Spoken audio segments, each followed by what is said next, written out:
And we're live. Welcome everyone. This podcast is in alpha and may be subject to change. It's me and Tef. Just me and Tef again. We're back. We're here to talk about the video games, you know. That's what we do. Games. The video games that the kids are all into. Love me some videos. So, Tef, what videos have you been playing this week? Well, I've not been playing anything on my white PS5. That's for certain. Should we just get it? Should we just get into this right now? Yeah, well, come on. Let's do it because we need to put this out to the. I need people on my side here. Okay, hold on. Get the image up. I don't want to talk about anything else tonight. 2 hours of this. All right, hold on. Let's go. We're breaking the format of the show, but I'm gonna pull this up right now. Hold on. We're getting an image of a PlayStation 5 that is white and not grey. It's not. It's great. It's great. So Zan thinks that, well, so far no one's sided with me, but apparently this is a white PlayStation that's just in awful lighting. Because why would you advertise your PlayStation, your brand new console, in awful lighting so white. It looks like it's the wrong color? It's not. It can't be white. I don't want it to be white. I don't want it to be white because I don't want a white PlayStation. It looks so ugly. Just make it black. It would look so much better. I mean, if you want to paint it, Tef, feel free. But that is a white console up there right now. Oh no, it's not. No. It looks so grey. The controller, especially, looks really grey. Honestly, looking at the controller is what sold me on. Yeah, this is definitely just white. Because I looked at the PlayStation, I was like, okay, that's white, and I looked at the controller, and then I saw that it had the white on there as well. I was like, yeah, that's white. It's not. Don't let it be white. I don't want it to be. This is more about me, honestly. This is about me really not wanting a white PlayStation. They're so ugly. I mean, you did tweet out how no one mentioned that the reveal of the. I don't. Okay. On Wednesday, you'll all eat your own feet. That's a phrase. Eat your own feet and laugh, and I'll be right, and I'm losing it. Yeah. Tef will be laughing in pain when Wednesday comes around, and the light, just the blinding white light that comes off the PS5 blinds him. But yeah, that's really funny that you thought that was great. It is. I still think it's great. It's not great. It's 100% white. I've had enough of this conversation. All right. All right. I'm just gonna drag it off. That's yeah. There we go. It's gone. Oh my god. I'm safe. But it's definitely white. Oh, shut up, will you? Right. What have I been playing? What videos have you been playing, Tef? Do tell. What videos have I been playing? Well, I mean, I've been playing a lot of Crusader Kings with your boy. Oh yeah. We probably put like 8 hours into that game so far. Well, wait, a bit less than that actually. Probably like 6 hours. Yeah, like together, I've put a lot of hours into the game. I'm not gonna lie. I meant the one game that we've been playing. Like I think I've put way more than just 6 into the game so far.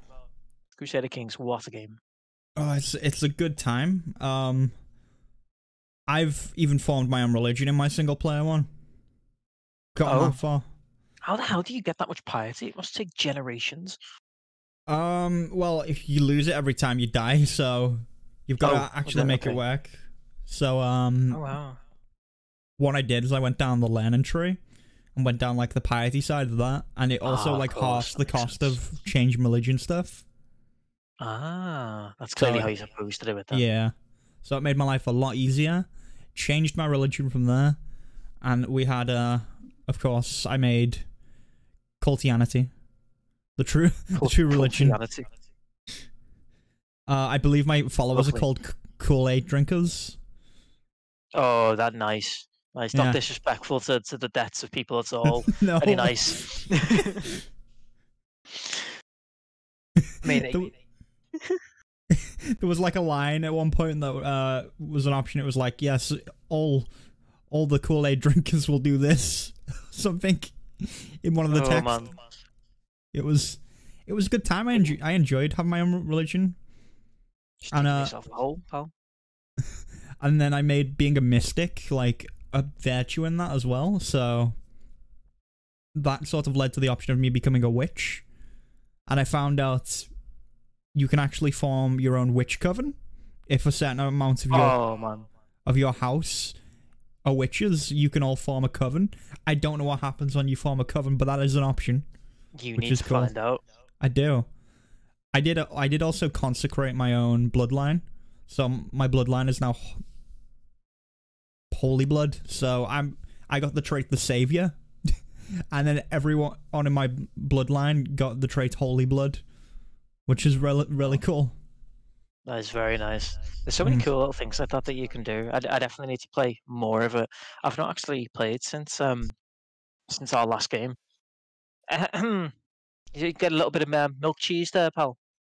No, I muted that for the stream, but that's fine. I've been a little sick. I've been a little sick lately, so you know, the occasional cough. It's very sad. The Rona. Yeah. Got a cough there, pal. Is that what that is? Got a what, sorry? Persistent cough. No. I'm all good. A new persistent cough. I'm just gonna keep drinking. I'm all good. Okay, pal, if you say so. So yeah, I've actually not been playing Crusader Kings for the last couple of days because I decided to pick up Dreams on the PS4 because it was on sale. Okay, tell me about Dreams. What fun games have you found on Dreams? Oh man, all kinds of things. It's mad, like just how in depth it is and how different the games can be. I got like really addicted to one game, which was just it was just one of those typical you play as a ball and you've just got to get through the obstacle courses, and it reminded me of it actually Monkey Ball, because a little bit like Monkey Ball, but the courses are more just like really narrow little pathways, and they're just floating platforms. It actually kind of reminded me more of the Halo parkour maps than Monkey Ball. Okay. Because they're all little narrow pathways. But it was I got like really hooked on that because that was like a full length game with like multiple worlds and like loads of levels. I played that for ages. What else is there? There's a really good Sonic game that someone's made in it. Like it's better than most things Sega put out. I feel like you could make something really disturbing in Dreams very easily. Oh yeah, you definitely could. I've played a few like horror games on it, but they're not that like spooky really because they're like really poor indie scary games, I imagine. Yeah, they are. I mean, playing games in it in general, I kind of like it because it's got the same feeling as when you like download HGO games, which I know you do every Sunday, and it's the same. I do. It's the same. Nice plug. Yeah, but it's the same feeling, you know, because they're just little indie games, and most of them are made by like one person or maybe like a very small studio. But obviously, they can't make money off it, so it's just a place to like experiment for the most part. Yeah, but it's really cool because it's really in depth. The stuff you can make on it. It's basically like a full game creator built into it. And it's the community is kind of not as big as I thought it would be. Like there seems to be a sort of small but quite hardcore fan base, but it is very small all the same. It's one of those things that was talked up a lot, but when it came out, no one was really talking about it that much. I feel like it came out with no fanfare, you know?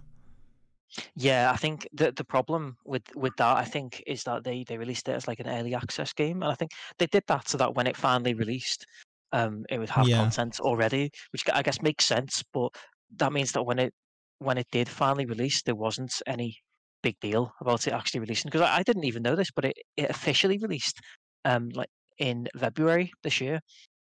I was going to say, it feels like it's been a couple of years. When did it actually come out as like early access? I think it's been like 2 years since it first appeared. It's been going like a long time, but it's a shame really because it isn't limited. Like you'd assume that it came out and it was more limited than people thought it would be, but that's not the case at all. It's really powerful. The stuff you can make in it is just ridiculous. You can make full games, but like it's just not getting the attention that it really deserves. Yeah, and it is a shame because it's really fun, and the games that are on there are really fun. and there's people people there just slowly plugging away at building their games, and there's some really interesting games on there that are like half finished, and you can sort of see that they're getting updates every month or so, and people just keep Yeah. working on them, and it's cool. I guess the only problem is obviously you can't make money off it, so I guess people don't want to spend loads of time putting all this development time Yeah. into it when they could just do the same thing in Unity and then sell it on itch.io, I guess. Yeah, I mean, you can even play your own version of Fall Guys on there, from what I've seen. Oh, there's a million versions of Fall Guys on there. Yeah. There's a very like in-depth recreation of Fallout 4 on there. What? Yeah, like it's obviously a very small world, but it's got all the systems in there. It's got the full Pip-Boy. It's got like the full RPG systems. It's got the combat. It's insane. The only problem it has is you can sort of you can set a unique sort of aesthetic for each game, but it's kind of limited, and every game still feels like it's made in Dreams. Like you can look at a game and you can spot that it's made in Dreams, and I think a big problem with that, besides the blue watermark they put on the corner of the screen when you play a game that's made in Dreams, Yeah.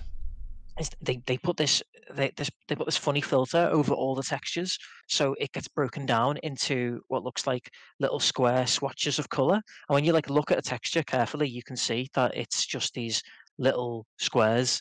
And I think I imagine they put this filter over each texture in order to more easily compress the textures. I'm assuming that's why they do it, but they do it on like every game, and you can adjust how strong that filter is. But if you make the little pixels smaller, then it affects your limits in the editor, because obviously there's a limit on processing power that you'll hit in the editor. So it obviously is some sort of compression technique to like make the game perform better. And because that's there, and because it's so stylized, because it does look like little square swatches of paint, it does mean that you can only get so far from the original aesthetic of Dreams. No matter how hard you try. So that's a bit of a shame. But that's the only real limitation I found. You can like fully script things in it. Like, there's a whole scripting system, but it's done in a really clever way. It kind of reminds me of like Redstone from Minecraft, really, where you've got all these different blocks that you put together and wire up together to make it do things.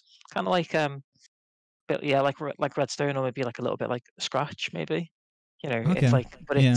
you can do quite a lot with it, and it can get really complicated. You end up deep into like 4 properties menus, tweaking things. It's So, what have you built in there, Tef? What game are you working on currently? I've barely even touched the editor. There's like 30 hours of tutorials because it's a full-on editor. So like I've messed around with it a little bit, but I don't even know what I'm doing for the most part. I feel like it's something just like wait. Yeah, you'll do something real dumb. Maybe you'll make your own grey console in there for all the kids to play. Haha, very funny. You won't be laughing on Wednesday, pal. Oh, I will. I'll be having a right old giggle. No, you won't. No, you won't. You're going to see a sleek grey PlayStation, and I'm going to be so happy because it's going to go under my TV, and it's not going to look horrible and ugly. God, I'm so angry. The new Xboxes look so nice, but why does the PlayStation look so ugly? Hey, you know what? I like how the PlayStation looks. Nice, white, sleek, looking good. It's not grey. What have you been playing? What have I been playing this week? Well, I've been playing a lot of Crusader Kings, so I can say that. What else have I been playing other than Crusader Kings? I don't know, I've got like 40 hours on Crusader Kings now. Jesus. Spent a lot of time on Crusader Kings, but some of that was probably after that. Yeah, I pretty much did. Other than that, Arcade, I guess. Doesn't really count though, does it? I play Arcade all the time. Really. Everyone knows that. I mean, you're back into it though, because you did take a break for New World. I did take a break for New World. I'm still like kind of on a break from it though, because Crusader Kings came out and that like pulled me out of the arcade zone. But they've had like a whole anniversary thing going on for Arcade right now, which gives you free stuff. So I've been logging on for that. Ooh. Fair enough. Definitely worth doing. Got to get my freebies. Nothing's Well, better than a freebie. But see, that's why my Epic library is just full of games I've never even heard of. yeah, I need to actually go through my Epic stuff and like maybe be like, I can probably play some of this. I actually have a ton of Prime games as well that I got on the Twitch app. I've even got Hyper Light Drifter on there as well. I was going through like at one point I was like, I've got like King of Fighters on there, Hyper Light Drifter, got a bunch of random stuff that I've picked up over the years, and I've just like not bothered to actually play any of it because it's all on there. Hair Story's on there as well. I don't know when I got that, but I own it. Yeah. King of Fighters of all things. Yeah, I think that was a recent one actually. They put like a bunch of King of Fighters games on there. Is it like the classic ones or? Yeah, like the classic ones. I just looked it up and then up to King of Fighters 14. Jesus. Been going on for a while. Who is the King of Fighters? We'll never know. But I could probably talk about Crusader Kings a lot. I'm not gonna lie. I'm trying to, because I've not played a lot indie stuff this week because I was kind of sick yesterday. So I just did some Crusader Kings. Still a little sick today, but doing okay, getting by. But yeah, I again, like I said, been playing a lot of Crusader Kings. Formed a religion, working on a witch coven. That's next. I own a good portion of the world at this point. Like I've got the whole of Denmark, the whole of the UK, most of France. Working my way down. Spain's next. Big Spain and Sweden. Get Norway. I'll be having a good time. Just slowly take over the entire world. Yeah, I'm trying to think if there's something else I've been playing. I'm sure there's something else. I don't know. I've been wanting to play a lot more. Like I wanted to play Among Us. That's what I've really wanted to play. I've been watching a lot of people play Among Us, and I'm just like, I wish I could play that game. But you need like a massive group of people to do it. Honestly. What game is this? It's been like a trend for the last month or so, but I was watching people play like a month ago. It's called Among Us, so it's just essentially it's like it's one of those, I don't know how to describe them, but like Secret Hitler or Trouble in Terrorist Town. You've got like the traitors, and then all the innocents, and essentially on this one you have all the innocents go around, do tasks around the map, and then the traitors have to go around and kill them. But you can't talk during the rounds. You can only talk during the meetings that occur when someone finds a body or someone hits the buzzer in the middle to call like an emergency meeting. Oh, that sounds fun. It looks like a really fun time, but you do seem to need like a group of like 8 people to have a really fun game. Yeah. And it's got to be like 8 people that you like, you connect with, because if you just get randoms, it's kind of dull. Yeah, it's not going to work properly with random people, I think, definitely. Yeah, because it's the arguing side of things. So it's like, it's the perfect game for me. Because, there's a traitor, someone deceiving a whole group of people. How can I say no to that? Yeah, it's right up your street. It is. Devious bastard. It'd probably get to the point where I'd probably just get kicked off by the group at the start either way, because you just can never trust me. But also at the same time, you're like, he's probably right. And then you don't know which one to go with, so you might as well just vote me off and be done with it. See, this is the thing about you in Trouble in Terrorist Town. Like, everyone just shoots you at the start of the round regardless. And it's beautiful if you are the traitor. Because last time we were playing it, I was the traitor. And I immediately turned around and shot you in the head at the start of the round. And no one questioned it because no one trusts you anyway. Yeah, I don't know why people don't trust me. Like, I wonder. I'm always on the money, whether I'm the traitor or not. You're a devious little bastard and you know it. Oh, I do really like those types of games, though. I just yeah, man. Wish I had a group of people to do it with. Do you remember the ship? The ship? Yeah, the ship was a fun one.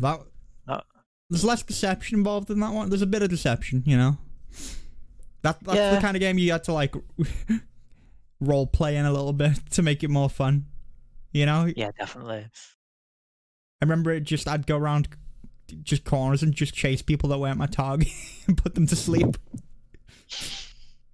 Oh, that game is just so much fun. To just, like, you could just like mess with people so easily as well. Like sometimes I just like making people uncomfortable, especially Zeph, Yeah, mostly Zeph, by Ziff's just very easy to make standing. uncomfortable in the Yeah, doorway. just stand in a doorway or just like stand very close to him, follow him around closely, and make him think that I'm plotting to kill him when I'm not. Yeah, I used to do that a lot. Great. I'm sure I played it like not that long. I say not that long ago. It was probably months ago now. I'm sure I played it recently. No, Were man. you there for that? Or was that Ziff? I've not played the ship in years, man. It must have been. It must have been before we started streaming together. Then I was like, I'm sure it was recent, and then it was like, maybe not. Maybe it was last year. Yeah, it's been a little while, definitely. Not Definitely while play I've that again been at some around. point. I would love to play the ship again. Yeah, I've not played it in like 6 years, man. I'm pretty sure I was just playing with one other person, or maybe two. I could have swore there was two, but I guess it was just me and Ziff, and I was just messing about in it because it's just a fun game to mess about in. Yeah, and unlike most of those games, you do only need like 2 people really, because you can just get the You AI have the AI, to handle yeah, the rest of the players. So although yeah. they're quite easy to choose, the AI as well. Yeah, if they're actually really aggressive from what I remember last time playing. They'll just like charge you down and gun you Yeah. immediately. But yeah, I remember Ziff was easily spooked. Like he would just murder you. He got to the point where he was just murdering me regardless of whether I was the killer or not. His quarry. So it just got to that point and it was a good time. See, you can't be trusted. I don't know what it is. I don't know what to do. No idea. I would never deceive and undermine anyone's friendship.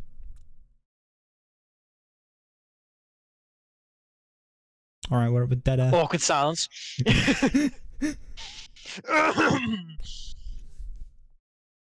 just saying, just putting that out there. Well, I want to play the ship now. Yeah. Not in Among Us. I don't know if I could ever get a group together that big. I'm trying to think who I know. It's also free on Android. Hold on. Yeah, we did know it. I mean, you know, yeah. Make it a hangout thing. Anyone wants to come play this game? I don't know. Like, they'll probably just kill me. Yeah, fair. That's fair. That is all that happened when we had that Gary's Mod night. Yeah. All that happens when we play Secret Hitler now as well. When we get around to it, they're all just like Zan's Hitler. As soon as it starts. Well, it's, it's well known at this point. I mean, it's 50-50. Oh man, I was just scrolling through my my photos on my phone yesterday, and I was like scrolling, I was flicking through, so just seeing each image as they go, and I'm like, do, and then suddenly there was just an image of you with a poorly drawn on Hitler mustache. And I don't know why it's in my phone, but it's there. I think it's just there as leverage. Wait, like, how old is this picture? It's only like a couple of months. I think someone on your Discord made it. Probably Jay. Yeah, probably. Yeah, let's be honest. It's probably Jay. Looks like Tef might have cut out there. Hold on. Tef? Jay. Oh, yeah, okay. We don't need to take that off screen. Take that off the screen. I don't need that. I'm so glad that it cuts out for that. Just so we can get straight back. Yeah, it just cut straight to you holding the phone up to the camera. Excellent. Yeah, I'm pretty sure that one was Jay. Wouldn't surprise me.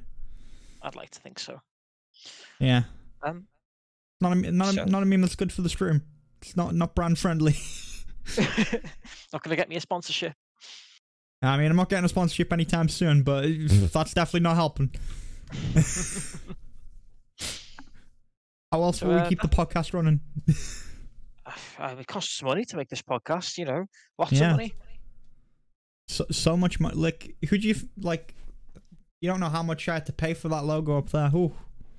Oh man, it cost blood, sweat, and tears. Was what it cost. A lot of tears, mostly tears.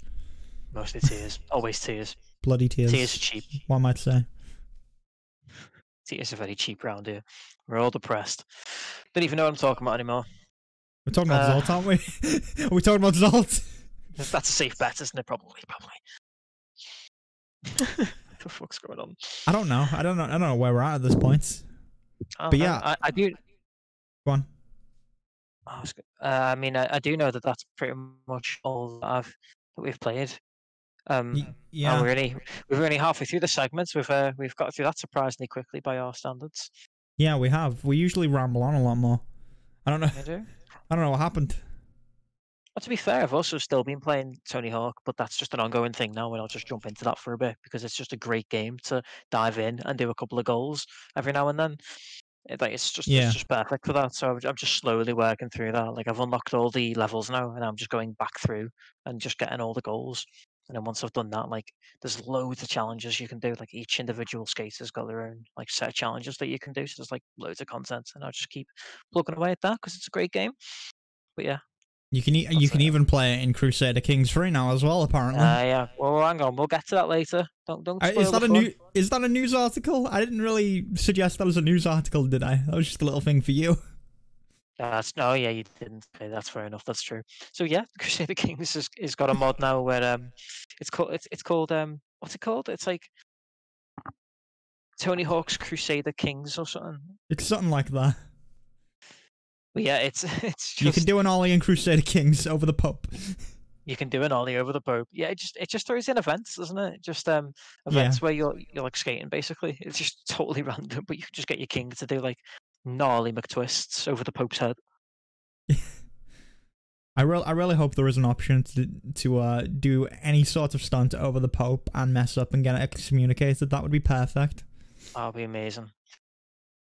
There is actually, never forget the mission in Tony Hawk's Underground where you actually do a 360 varial McTwist over a helicopter. Yeah,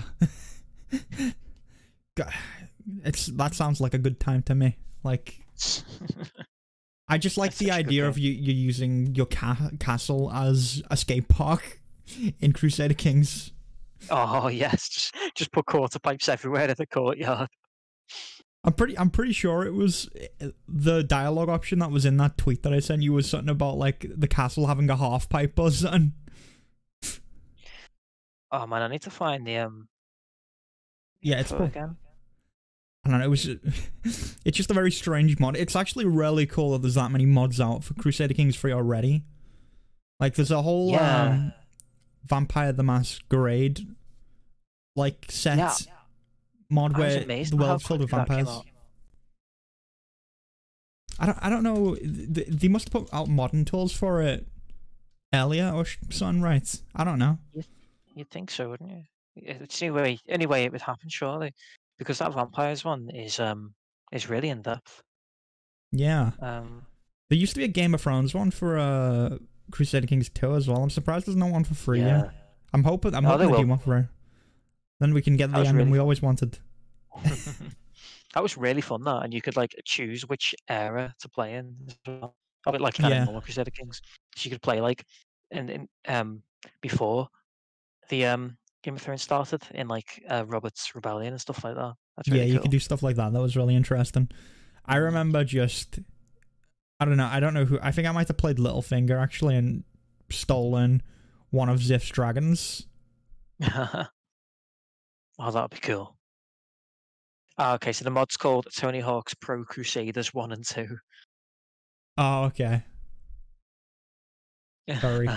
and the event in the image is a king is like stroking his beard and he's saying, "I'm standing atop my tower looking down on the half pipe drop below. Today is the day. I know that if I focus I can do it. For the first time in history someone is going to pull off the 900." Oh. Oh, we had a bit of a dip there. Oh no. Oh, you can challenge people to a game of horse. I love it. You can challenge people to horse in Crusader Kings 3? Yeah, in the Tony Hawk's mod. Oh, very nice. That's very good. In Tony Hawk's Pro Crusaders 1 and 2. I feel like you need to play that mod and report back next week and let us know what's going on with that. Definitely do. Genghis Khan spawns as a skate legend. He will never attack a fellow skater. He'll never attack a fellow skater. I love it. This is incredible. I need Just it. imagine Genghis Khan riding in on a skateboard and being like, "What's up, my dudes?" Oh, this rock paper shotgun article about it just signs off with the line, "Fingers crossed, the Pope decrees that heaven is a half pipe." Oh man, I need to actually buy the game, so I can get mods off Steam Workshop. Yeah, I don't want to derail too much, but do you have chat open, Tef? Just want to make sure. Shut up. Well, you've not been looking at the Discord, have you? And I'll have you know that I do have people on my side now. Thank you very much. Well, I can't look at the Discord. It's probably. I mean, who have you got on your side? The colorblind one? He's not. Is he actually colorblind? Yeah. Fuck's sake. Yes. You can't be grey-black colorblind, no. You can just be an idiot. I mean, he also.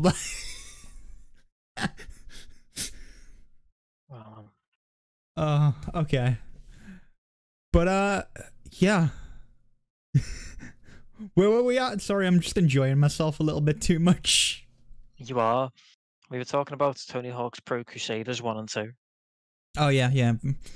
Very good. Man, yeah, I need to actually buy Crusader Kings so I can put mods on, and I need to buy it anyway. But sometime before the end of this month. But we'll cover that. We will later. Get to that. Yeah, it's a very very sad day for Tef on many levels. Oh, shut up! I know what you're thinking. I didn't even say anything. No you one had that said. shit-eating grin. What grin? I don't know what you mean. This is great for the audio listeners. They have no idea what's going on. No, they're not missing anything. It's just a painful, awkward silence, and I want everyone to embrace it. Yeah, just to like clarify for the audio listeners, I pulled up an image of a white PS5 that was in a dark lighting, and yeah, it's grey. White. It's fucking grey. It's white. It's clearly grey. It's grey. It's grey. It doesn't make any sense for them to show off their white console in a dark room. It's grey. It's definitely a white console. I'm just putting that out there. It's gonna be white. Wednesday's coming. I can't wait for the conference. Unfortunately, it's on a Wednesday, so we can't like do the thing where we watch it together like we did with the reveal when they revealed the white PS5 live. Yeah, it's a bit of a shame. Which is fine. We'll definitely talk about it on the next podcast because there's a lot to talk about there, I imagine. Oh yeah, I think they're going to be showing a lot of new stuff off. Yeah, all in time for the holiday season. Going to be a good time. Maybe we'll actually get a price and a release date, imagine that. And some info about the actual console, because you don't really know much about the console itself. They've been very I don't know, there's just been like no details on any of the next gen stuff for like they're keeping it all very close to the chest for some reason. I don't know why. I feel like Microsoft are telling us more, but with the PlayStation, there's a lot we don't know. I still want a little bit more clarification on backwards compatibility because they're very strange about that. It's just I'm still not 100% clear on exactly how it works. So I'd like to have more clarification on that because I'd like to be able to just sell my PS4, but who knows? I might need to keep it. It's not clear. Yeah. I mean, it's probably gonna have PS4 backwards compatibility, I imagine, but it's not gonna have any further back, I don't imagine. We'll see. We'll see what actually comes out. Maybe we'll know on Wednesday. But yeah, that's all we've really been playing this week, isn't it? We can't really drag this out that much longer. No, we could just argue about whether it's grey or white for the next 20 minutes, if you really want to. Well, I mean, I'm going to break the fourth wall slightly and mention chat because I'm not very happy about chat because now chat's going, oh, it's a dark white, which, you know, we've got a word for dark white. It's called grey. It's a grey PS5. It's just white in a dark room, in a dark lit room with a blue background. everybody is going, oh, it's so obvious. They're just showing off their brand new console in a dimly lit room. Like, no, it doesn't make any sense. Listen, they Like, do it it's all just the been time. thrown in a It's storeroom somewhere. cinematic, it's dramatic, you know, it's a big reveal. People are like, ooh, console in dark room, dark lights, make me want to buy. Right, that's it. During the break, I'm gonna look up like reveals of white consoles in the past and see whether they look like that. Specifically white consoles. Yeah, because it's not gonna work with anything else. Like, it makes sense with black consoles to have that like dark reveal, but with white consoles, it doesn't make any sense. I mean, hey, listen, they do it all the time, okay? I feel like PlayStation probably do it all the time. I don't know. I don't know about Xbox. Well, hang on. No, because I've just found a promotional image for the PlayStation Classic, which is dimly lit, and it still looks light. It still looks like a white console. But it's dimly lit. Yeah, but it doesn't change the color, because that wouldn't make any sense. The color the color hasn't changed. It's definitely white in that image. No, because the light is making the color look darker, that's what you're arguing. Which I don't think is the case. I think it's just a dark. I still think it looks white. It doesn't look white at all. Everyone, you're all just saying it looks white because in your mind you're used to it looking white, but that's not a white console. It's not. It's not. It doesn't look black or grey to me. It's great. It's great. It's great. It's great. Okay. We'll see come Wednesday. We'll see that. Yes, we will. White console. It's gonna be a good time. I'm trying to think of white consoles. No, it's actually kind of hard. It's not many of them. The Xbox 360. Ah, yeah, that's a good idea. I mean, their promotional material was all like green, so I don't know if we'll be able to find something for that. Apparently, they also had a dark room reveal for it. They had a dark room reveal for it in the PS5 reveal as well. So, I mean, hey. I will not back down on this. I will not. Listen, for the most part, the only person you've got on your side so far is a guy who's colorblind. Yeah, no, but it's not. We're not talking about color, are we? We're talking about white and grey. You can't be white, grey, colorblind.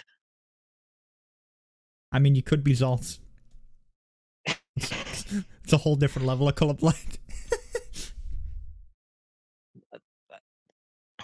It's just you're just wrong. You're just wrong. I'm finding more images now, and I'm sending you a bunch. You're going to see these during a break.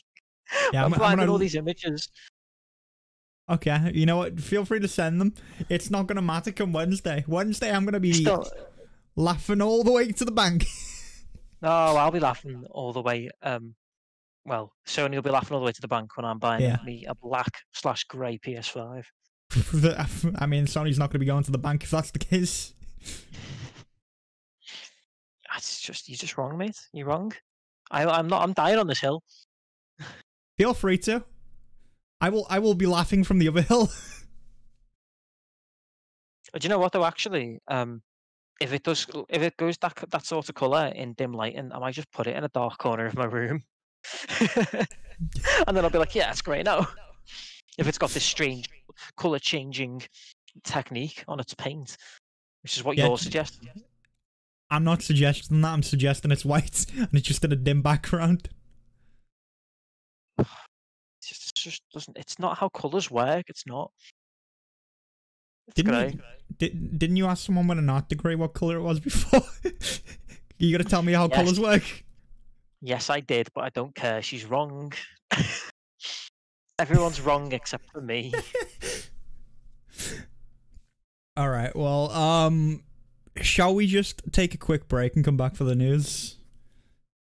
Yeah. Because the news is gonna be quite long this week, I imagine. Well, we can definitely stretch out the news. So. Well, we got a lot to talk about. We do. So yeah, we'll be back in 10 minutes or so, and then we'll come back with all the fun news because there's a lot to talk about. And you know I'm going to be taking digs at Ubisoft. You got to get your weekly Ubisoft dig in there, so don't go anywhere. And we'll be right back. And we're back. Oh yes, we're back. Oh, we hit yes. talking about all the latest news. Yes. Yes, dude. I don't know why that's the voice, but I get a default to for whatever reason. Yeah. So we use that voice quite a lot. I wish we wouldn't. Yeah, I don't that know. right now. I don't know why. It's not my radio voice. I do have my radio voice though when I lean real close to the mic. No, the ASMR voice. No, it's the hey and welcome to Zan Radio. Oh, we dipped out again. That's your YouTube voice. Is that my YouTube voice? I guess my YouTube voice is my radio voice. Hello guys, today we're going to be talking about Arcade. Yes. So today in Arcade, I've been doing the same things I do every day in Arcade. Listen, my voice is not that different. Voice is not that different when I do it. It really is. I'm sorry, it really is. And I love that you're not aware of it, and it makes it so funny. So, Nvidia. Should we talk about Nvidia? And all their billions of dollars. Oh boy, we should. So they're moving to purchase ARM. It seems, as in the guys who make the processors or the processor architecture. Technically, that goes in everyone's phone, pretty much. Everyone's phone. I mean, I was trying to think about. I'm trying to think of as many things that had ARM processors in them as I could earlier today, and like the first thing the Shield, enough, has an ARM processor in it. So there's always every Switch has an ARM processor, and like you said, every phone, Android and iPhone, they're all ARM architecture. Yeah, and Macs as well are going to soon have ARM processors rather than x86. So it's pretty much everything now except Windows computers has ARM processors. So it's a big deal. It's going to make Nvidia a lot of bank, but it's also cost them like 40 billion. I mean, yeah, but they will make that back. They will with ease. Every computer at this point, besides Windows computers, come on, they will make that money back. Yeah. So. Yeah, I mean, it's cool, but it seems like it's not really the processors that they're that interested in, because ARM do a lot of AI research as well, and the the word seems to be that they're more interested in that, which I think is interesting, because I wonder what that's going to mean for like the next gen of games and games going forward. I think it makes sense because AI is obviously going to be a big thing. It's a big thing in computing in general right now. And science fiction. Can't wait till it gets science fiction. Can't wait till we get to that realm. Oh man, we can't be far off. To be fair, we really can't be now. But when they start developing human AI, like AIs that just are like humans. Yeah, like Cortana actually turns into a real Cortana. Yeah, and then people can have their weird fantasies. No, don't do that. Oh, Halo 4 Cortana with her like weirdly large boobs. I don't know. Not good. That's not what I want from gaming anyway. That's not my end game for gaming. I'm just you might be the minority. Well, very unfortunately. I'm sure all the incels who follow Leafy would be game for that anyway. But we'll talk about that later on. Let's jump in a gun. Yeah, we are getting a little ahead of yourself there, Tef. Oh, got so much to talk about today. Well, I mean, I threw this article in here, and I don't really have much to actually say about it. I just think it's worth keeping an eye on.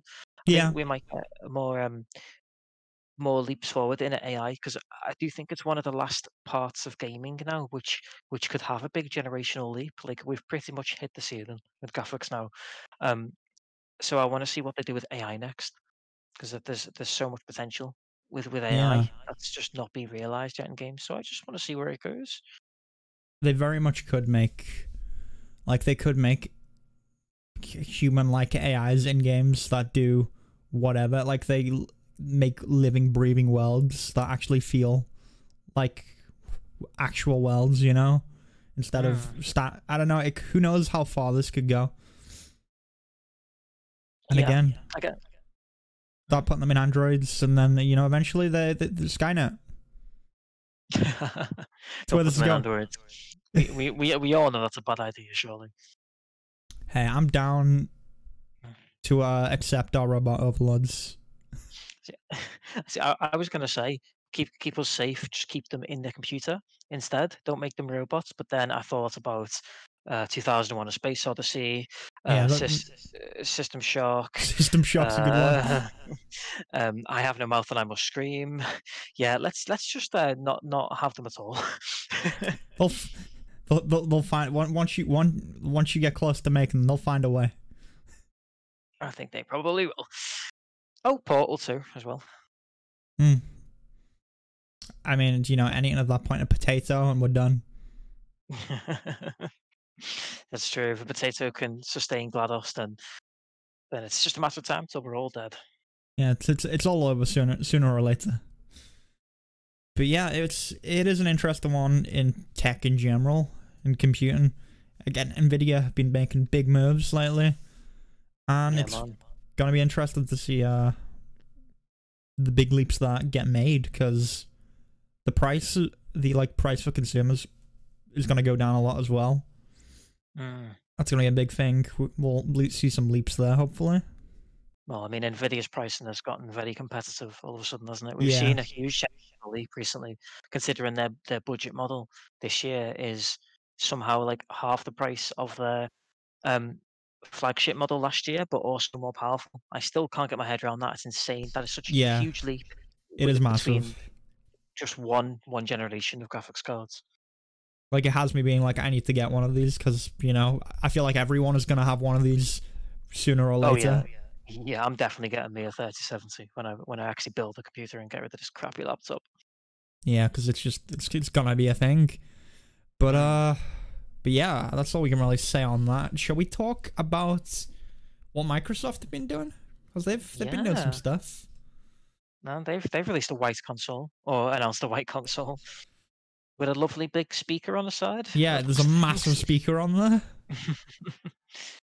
Gotta get that quality bass. It's just a giant subwoofer. That's all it is. It just makes the whole room vibrate. The second that Halo theme hits, the whole room is shaking. The console just cracks in half. Can't handle the beauty of it. That's why it's so. That's why the price is so low. Because you're gonna need to buy a few more, just in case. Yeah, I mean, it is very cheap, isn't it? £250.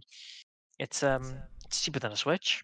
So have we even mentioned that it was the Xbox Series S that was revealed? Probably not. Well, if we're talking about the Xbox Series S, I mean, you probably could figure that out. Yeah. So what do you think about it? What's your opinion on this? The price is really cheap. Like, it looks good. It looks clean. I think the naming might get a bit confusing for people. Like, it may sell better than the actual Series X.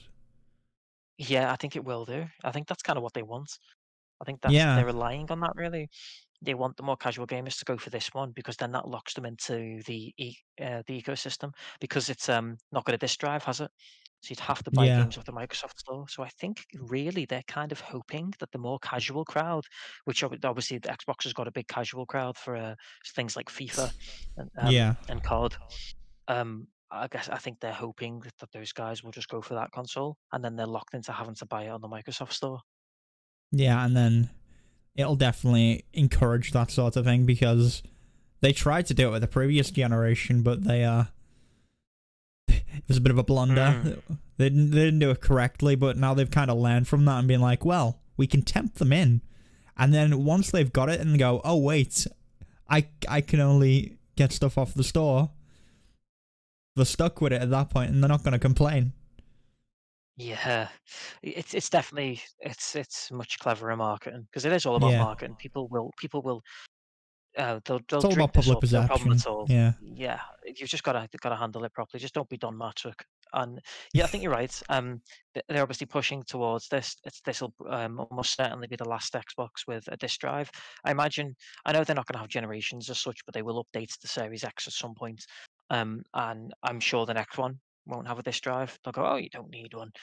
It's clearly what they're going towards. I think they'll definitely ease into it. The way they're doing the next generation of consoles, because we've talked about this, they're going to do it kind of like phones. I reckon they'll have versions for both. They'll keep doing that for a little bit, and they'll gradually ease off into just digital only, because it's still a hard sell to be like, you can only get digital copies now. Yeah, I don't like it just because I don't want only one storefront, because then they'll just get ridiculous with the pricing. Yeah, I don't know. We'll see what happens with that, really, but it is because they are moving towards having, the subscription model of an Xbox Game Pass, which is going up in price. Yeah, it's very sad news. I mean, Tef, I feel like you might want to talk on this one. You've got some stuff to say. I mean, I knew this was going to happen because they never outright said that it was going up in price in the past, but it was kind of obvious from the wording that they were going to do it, because they kept calling it Xbox Game Pass for PC beta. So that was implying that it was going to go up in price once it came out beta, which is pretty much exactly what's happened. And I mean, I knew it was going to happen. I'm mostly just upset because I only got a few months with it, and it was such a good deal. It was a really good deal. What's it going up to now? Is it £10 now? Which is more in line with what I expected. It's $10. I'm not sure where it is in the UK actually. Have they announced that? I mean, it's still a pretty good deal, honestly. But obviously, some people can't. Some people can't afford it, But I think once you hit that price, it then becomes a case of I'd rather own the games, because the thing for me is I see the huge downside of renting the games, because that's what you're doing. You're paying a subscription to just rent games after all, and I'd rather own them. You literally are. It's pretty much what it is. Yeah, it's like you've got a membership, and then you can just rent games as much as you like once you've got that membership. And once I'm putting down that much money per month, it's not worth it to me. I'd rather own the games. And like, it's a shame I'm going to lose Crusader Kings. I'll have to buy Crusader Kings 3. Yeah, because that's on Game Pass. And I'll have to buy Forza Horizon, which I've wanted to play that game for so long, and Game Pass allowed me to play that. So it'll always have a special place in my heart for that reason alone. I'm gonna have to just chill out for it now, I guess, unfortunately. And it's gonna cost me a lot up front. But in the long run, it's gonna be cheaper for me, really. Because I can just get the games that I want, and we're still gonna have Steam sales where I'll be able to get all the funny little smaller games that Game Pass has. I'll still be able to get them for super cheap at some point. So it's not a massive loss. And to me, it's so much more important that I own my games. I don't like this idea that they can just take the games away from me. And much like Steam owns all my games. Well, I mean, yeah, Steam is a problem in and of itself, certainly, because we don't really technically own the games on Steam either. But that's, it's a little bit different there, because at least it's very, very, very rare that games get taken off your library on Steam. Whereas on Game Pass, it's like Netflix. Games get rotated. Games come every month. Some games come in and some games leave the service. And I don't like that. And I think Ziff's mentioned this before. He talks about this a lot, and I'm sure he's mentioned it on the podcast at some point. One major downside is you're renting the base game, but then if you wanted DLC, you have to pay for DLC on top of it. And then if you because you own the DLC, but you don't own the game. If you cancel your subscription, you've then got useless DLC.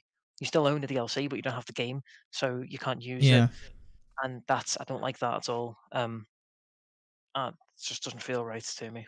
I think the DLC it's hard to manage that kind of stuff on a subscription service. It is, yeah. DLC was never intended for subscription stuff. They'll probably move away from that traditional DLC as time goes on. They'll find a way around that, I'm sure, if this is how they want to go about it.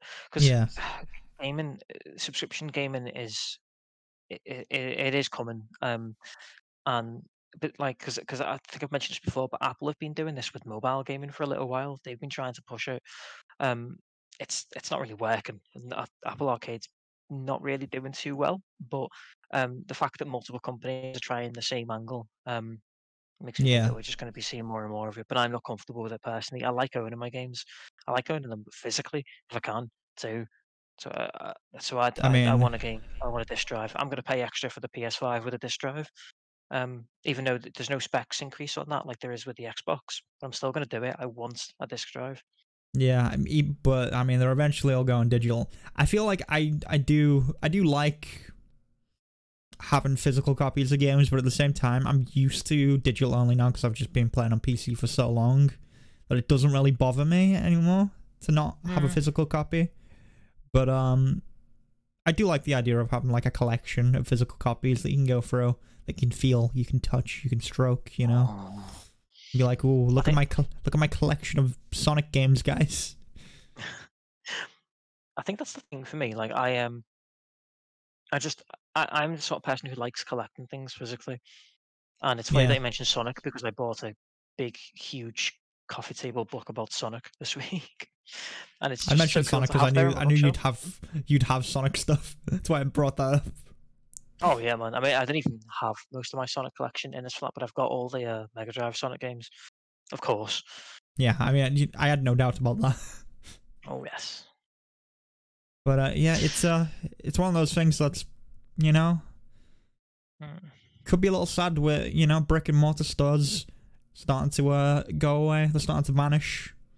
Which yeah, we can move on to that because GameStop is closing another 100 stores. Yeah, I mean, it's been coming for a while. We've been seeing this exact news article for at least a decade now. It's incredible that they're still holding out at this point. I really do think it is. It's so rare that I go into a game shop now I've not been and on one actually in buy years. something new. I'll see, because I still play games on consoles and I still use physical media for You games. still go outside as well. I still go outside. Yeah. I still sometimes get used because they're so much cheaper. This is why I don't want physical to go away, really, because you can get a game that's a couple of years old for a lot cheaper, like you can on PC. But this doesn't exist on console on digital stores. They don't really go down in price unless there's a sale. So being able to go into shops and get them secondhand for a lot cheaper on a disc is like a huge benefit to me. But it is bad for the devs. It is at the same time. And while I still do that, I hardly ever actually. I'm trying to think of the last time I went into a shop and oh, because that was a lot there. Oh yeah, I know. Sorry, I I lost the stream. My internet's really acting up today. Sorry, guys. It's all good. Don't worry about it. Yeah, like the only time I've been in like a game store and bought something new recently is I actually went into game for the first time in years and years when I got my Switch, and that was literally just because I was so excited for a Switch that I couldn't wait to. I didn't want to order one off Amazon. I could not wait. I needed one right now, and I walked the game and I got one. I got too hyped. One Nintendo Switch, sir. Your finest Nintendo Switch. Like Lewis Capaldi, right, geezer, give me a fucking Nintendo Switch. No, I was so hyped. I couldn't hold it in anymore. What did you get? What did you get in your Nintendo Switch along with that? I was a normie and I got Mario Odyssey and Breath of the Wild. They're the only two Switch games I have. Yeah, they're all you need, man. They're so good. Really good games, though. Yeah. You have to admit, solid games. I've played the hell out of both of them. I think, well, Breath of the Wild is certainly my most played Switch game by far. Yeah. Even beating out Animal Crossing, which I've put a lot of time into this year, but Breath of the Wild, I've got something like 80 hours on it, and I've still not even. There's still so much content I haven't done under the DLC stuff, and I haven't defeated Ganon. Which I mean, to be fair, like there's hardly anyone ever. People always say like the end of the game is a big letdown anyway. So I just thought, you know what, I won't bother with it. I don't know if it's a letdown. It's just a very typical end to a Zelda game. Well, people always say it's like it's surprisingly easy, and that's one weird problem that Breath of the Wild has, where it starts very, very difficult, and as it goes on, and you become like a bit of a monster with your armor, the game gets easier and easier until eventually, like nothing can kill you. Yeah, I mean, I wouldn't say it's like super easy. It's just as challenging as any other end of a Zelda game, I guess. See, it depends on what you've done before you went and fought Ganon. Like I've fully upgraded the which is like the best armor you can get. So I feel like I'm probably going to be able to just walk into there and headbutt Ganon, and he'll just explode into glass. But, I mean, yeah, but like as with a lot of the other Zelda games, there's like multiple phases of the fight. There's a lot that goes on. And then there's like the going up to the castle as well. Like I believe you get the Hyrule Shield in the castle as well. Yeah, that's right. I've not even been into the castle yet. There's loads to explore in there. Yeah, there's I'm too shrines busy in there as exploring the well. rest of the world. Yeah, yeah. I only found out about that like today, actually, that there's a shrine in there. But man, I Yeah. think maybe that's what I'll play after the podcast. Ooh. Man, I love Breath of the Wild. Great game. It It's is a no solid Ocarina game. of Time, but I don't know. I don't even know what I still think Breath of the Wild is a really good Zelda game. I'd really like Link to the Past as well though, but it'd definitely be up there as like one of my favorites. That's definitely one of the best. That's without a doubt one of the best Zelda games. Mm. One of the best games per day, probably. Yeah, they did a top-notch job with that game. It was a good time. But yeah. So brick and mortar stores continue to dwindle. There, we did. I don't even. You went into a store. I was like, I would like your finest Switch with one Zelda, please. One Zelda, please. I mean, and the man with the red hats. I want that plumber. Put that plumber inside me. That's one out of context that people could take. It's great. It's fine. It's fine. I do this every single time I come on your stream. It's tradition at this point. Yeah, you're very good at doing that. I don't know how you do it. Have you seen the Lewis Capaldi video where he goes into a shop and buys a Switch? I actually haven't. I can't. Okay, I thought that's what you were referencing, but I couldn't tell for certain. Well, I'll introduce you to that after the stream, pal. Okay. And anyone who's listening who's interested, go and look up Lewis Capaldi Nintendo Switch, and you'll find it. He's a funny man on social media. So I mean, yeah. Should we move on? This is barely news, really. This has been happening for so long. I mean, it's just something to talk about, especially with them pushing out digital consoles as well now. Yes, true. Actually, their days are numbered. They kind of go together in combination. So yeah, it's going to be interesting to see what happens. I think they're going to just continue to decline over the next few years until eventually you'll just have very small stores that sell games, and it's probably not going to just be. It's going to be like board games as well. It's going to get to that point where it's like we need to sell more than physical copies of games. Yeah, I don't know if they'll do like codes for games instead, because there's some now where they just put a code in the game case and you don't get a disc. Yeah, that'll be the end game of this, because there are a lot of games where it's just a code in a box, or like there's even games it's just a card, isn't it? There's like racks of cards, and you just pick up a card, take it to the desk. It's just a code on the card, and that's literally all it is. I think Minecraft is like it's been sold that way for most of its life. You can't box copy, but buy a card on it too. No. It's okay. Internet, it's okay. No. I think it's my internet as well, weirdly. Oh man. We've not even dropped 1% of frames though, so it's not that big. That'll be mostly me, I'm sure. Internet's getting worse and worse as time goes on for some reason. It's just deteriorating like us all. Slow death. Slow march towards the grave. Yeah, that's good. All too well. That is GameStop. And also me. Yep. But shall we talk about Twitch then? Shall we do our Twitch segments? Oh, God, did it cut out again? Why is it being so bad? Hold on, I'm trying to think what I can. I'm gonna try and close some stuff out. But our Twitch segments. Can you hear me, Tef? Are we still on? Hello? Oh God, this is bad. This is the worst. We've had it on the podcast. Hal? Are you still there? Okay, I think we're back. Oh, Technical difficulties. Yeah. Sorry, guys. Are you sure for the Twitch? I think you've missed a item there, unless you just want to come back to it. Did I miss an item? What item did I miss? You've missed your favorite game. Guessing a sequel. Favorite game again? Oh, you know what? I did miss that. Sorry, it's not on my list over here. Huh. Oh, well, it's next on my list. Okay, so yeah, sorry. We'll jump to that. Arcade 2, baby, it's coming out. Pew pew pew. Unreal Engine 5. just let the people know. I'm gonna do a quick reset. Back in a second. All right, and we're back. Hello. Oh, I just had to run. Whew, but hopefully it's fixed now. Where were we? Arcade 2, baby. Arcade 2, baby. Pew pew pew. Unreal Engine 5. Yeah. There you go. Just edit it there as if nothing happened. Yeah. That's I can fix it in post, guys. It's fine. It's fine. But yeah, Arcade 2 got announced. What? Kind of weird. It just came out of nowhere. They got the original head on it.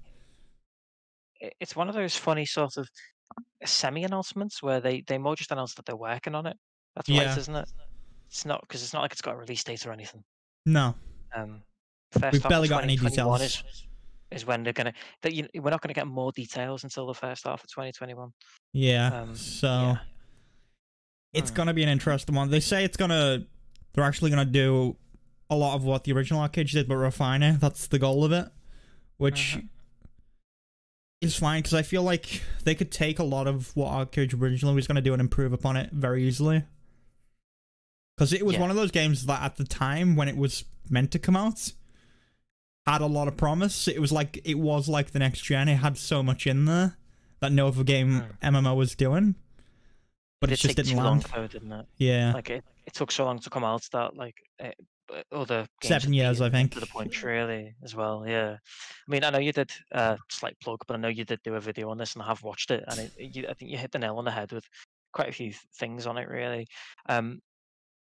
I think you're right. I do think it's a good idea ultimately, because the first game had so many good ideas, but the whole development process was so messy. Nothing ever quite came together correctly.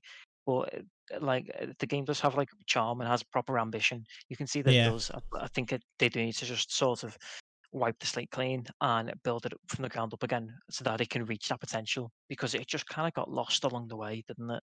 And I think they have kind of lost track of what they originally wanted to do with the game, because what it is now is not at all what they originally promised, really. It's now just become a weird grind fest, with the only end game being PvP content, which is not at all what they originally promised for the game. It does fix things. It has gotten to that point, and I think they can do a lot more with a sequel.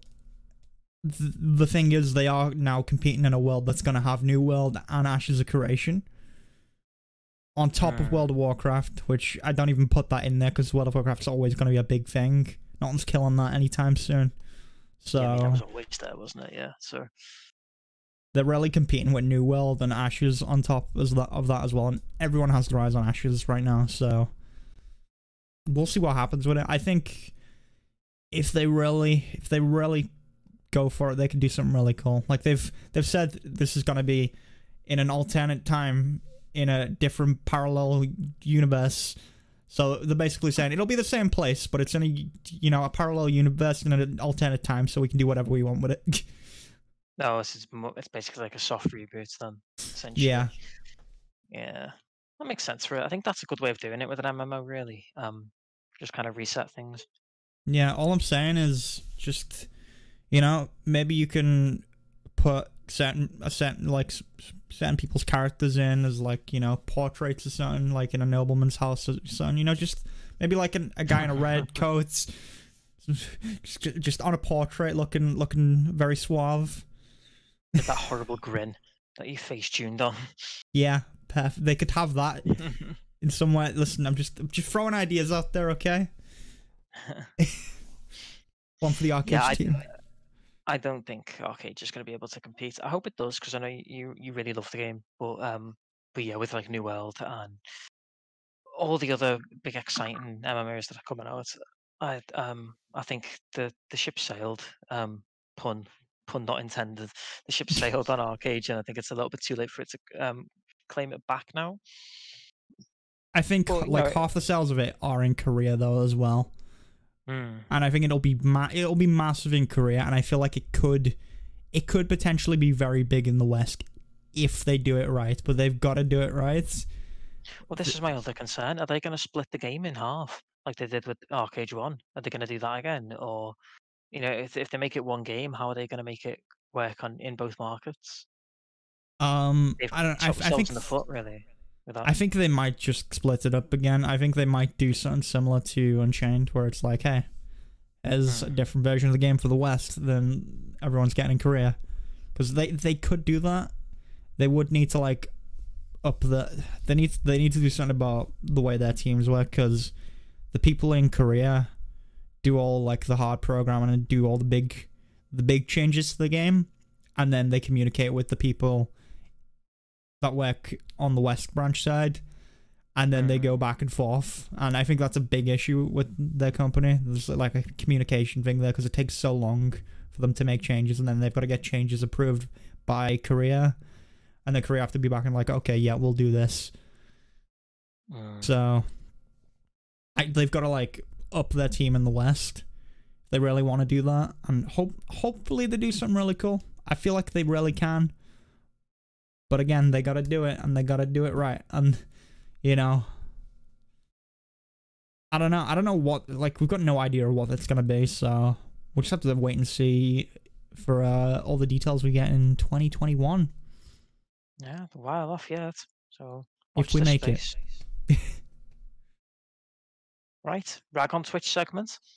I mean, I don't know if we're ragging on Twitch this week. We're just sort of talking over stuff and just laughing at people. I mean, yeah, laughing at people is always fun.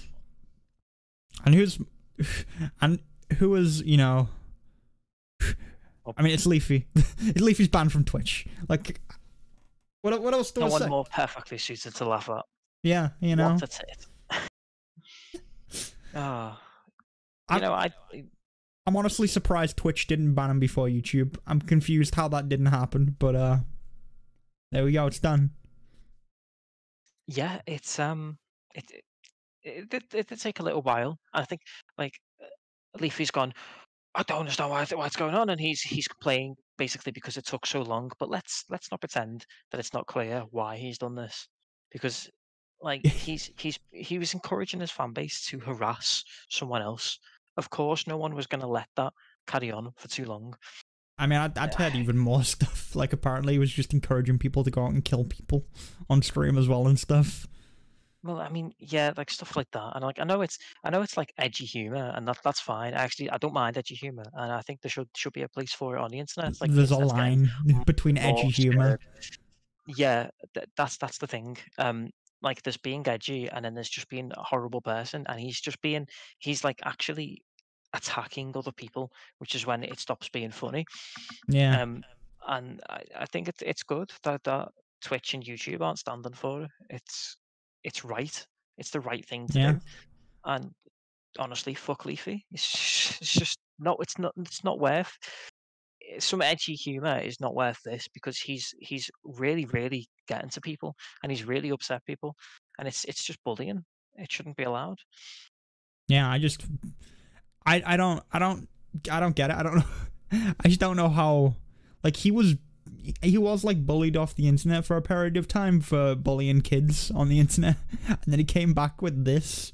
We came back for like a couple of months, stayed quiet, and then did this. And then, I mean, it's no surprise.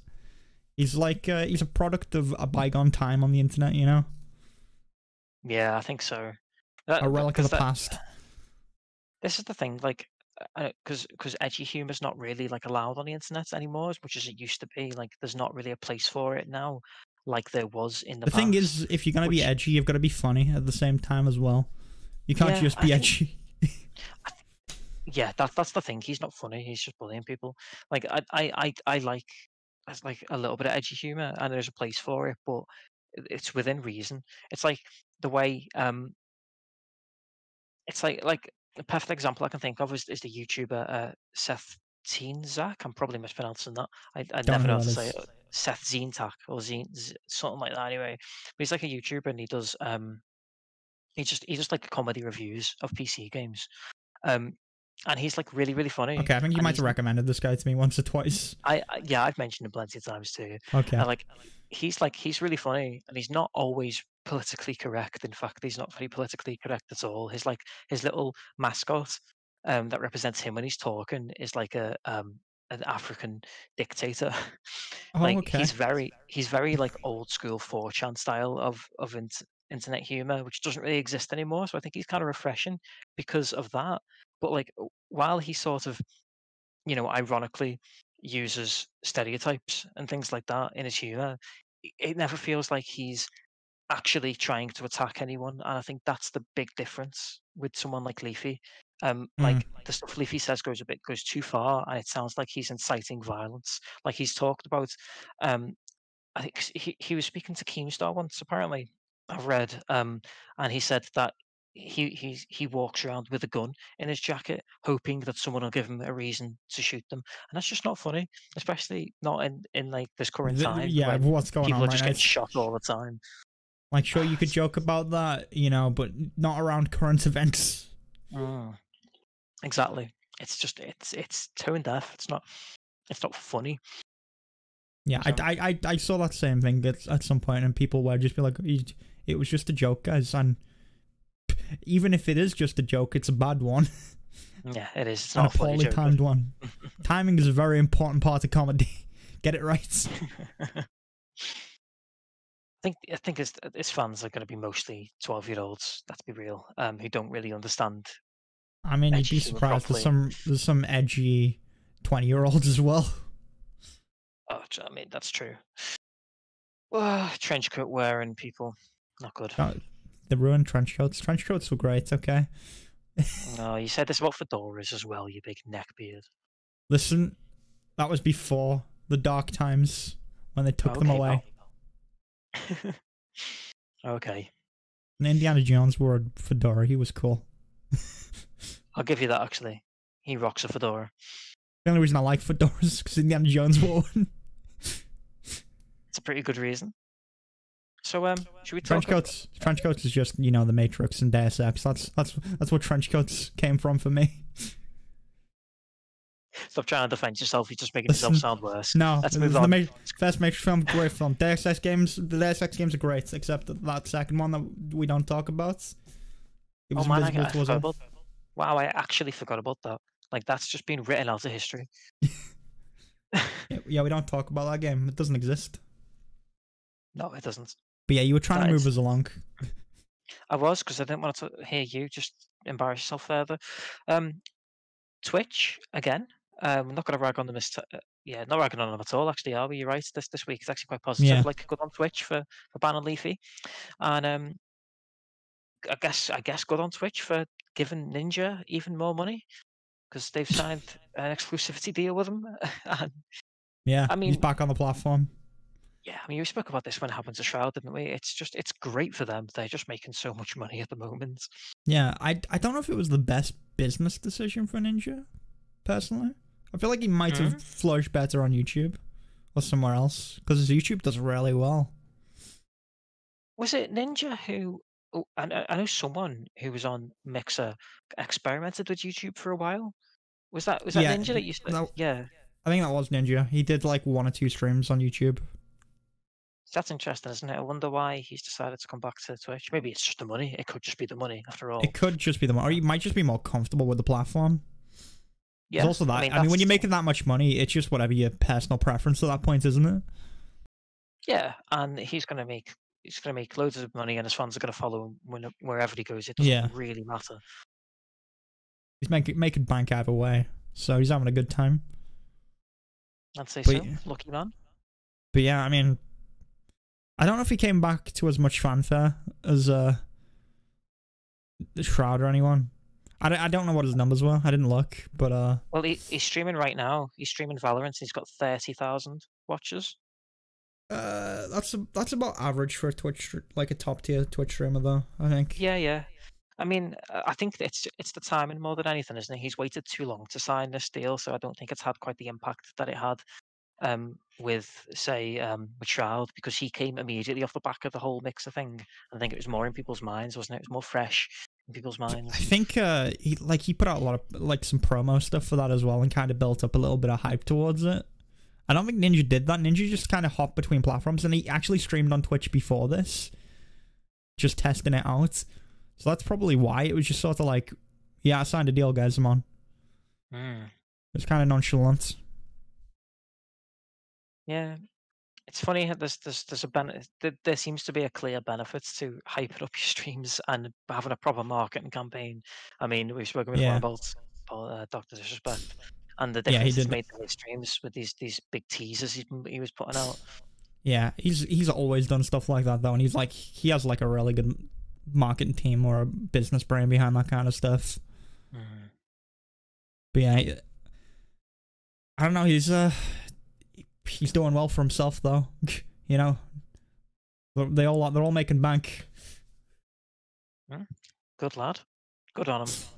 Yeah, but let's move on. There's not really much I can rag on about Twitch except Twitch is bad. Let's move along. Yeah, that's time for the weekly rag on Ubisoft segment. Yes. It shouldn't be something that I'm happy about doing, but it's just something that it gives me great pleasure to just throw a few jabs at Ubisoft every week because they deserve it. Oh yeah, it's really satisfying, and they're just digging themselves a hole now. Like they're trying really hard to fix it, and it just comes across as so fake, and it's just funny. Or push under the rug, Yeah, yes, that's more what's really happening, isn't it? So yeah, now they're trying to apologise for the mess that's been unfolding over the last is it a couple of months now? It must be, mustn't it? I mean, it's been going on in the company for years, but yeah, it came out it's been a couple of months since it came out, I think.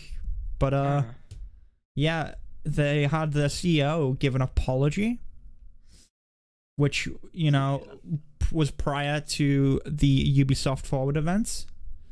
So he apologized, did a whole video. It was like a 4-minute long video of him being like, "We're very sorry. Sorry." I think I tweeted out something like, "We're very sorry you all dislike sexual harassment. We'll do better." And how about them video games? And then they immediately we get the Ubisoft Forward. It's insane that they did this because they did this exact same move in the last Ubisoft video, and everyone kicked off, and they went, "Oh yeah, you're right. That was very tone deaf. We'll do it differently next time." And then done the exact same thing again, where they've had an old white man sit in front of the camera and go, "We're very sorry. Anyway, here's some games." They didn't really apologize last time. What they did at the last Ubisoft Forward was go, "Yeah, it was too late to put this in the Ubisoft Forward event, so we do apologize," but they just had like a text message or something on that one to say they apologize. We apologize, but just ignore all the sexual harassers that are going to be in the upcoming video. Yeah. This time, they actually put out a video. They had the CEO apologize, but it wasn't in the Ubi Forward. No. This was just a separate video they put out before the Ubisoft Forward event started. So they never included it in the live broadcast, and then I didn't realize that at the time, and I went through the tweet, and then I looked down, and it was like, I saw them say, "We hear you, but due to timing constraints, we chose to release the video as a standalone message before our #UbiForward event, but we are working to ensure it will be available in full in the VOD versions of the show." See, that's an intentional move so that less people see the apology because they don't want the apology to be connected to the games, and then it make the company look bad. It's just gotta hype up those video games, kids. They don't. It's all about making the company look better, and if they put this apology at the start, it actually ironically makes them look worse. At least to shareholders, it'll make them look worse. Yeah, and it's just it doesn't feel like a real apology, and the wording really gets to me because it just feels like they're lying. Like I'll just quote what the CEO said because I think that's the clearest way to get it across. So he says, "Ubisoft stands for equality and respect for all. We condemn anyone using our games as a proxy for hate or toxicity. We fully support the Black Lives Matter movement." Now, all I'm going to say to that is actions speak louder than words, and their actions are saying the literal opposite. Like, don't say things when everything that you're doing is suggesting the complete opposite. Do something that lines up with what you're saying. Yeah. I mean, I'm sure they,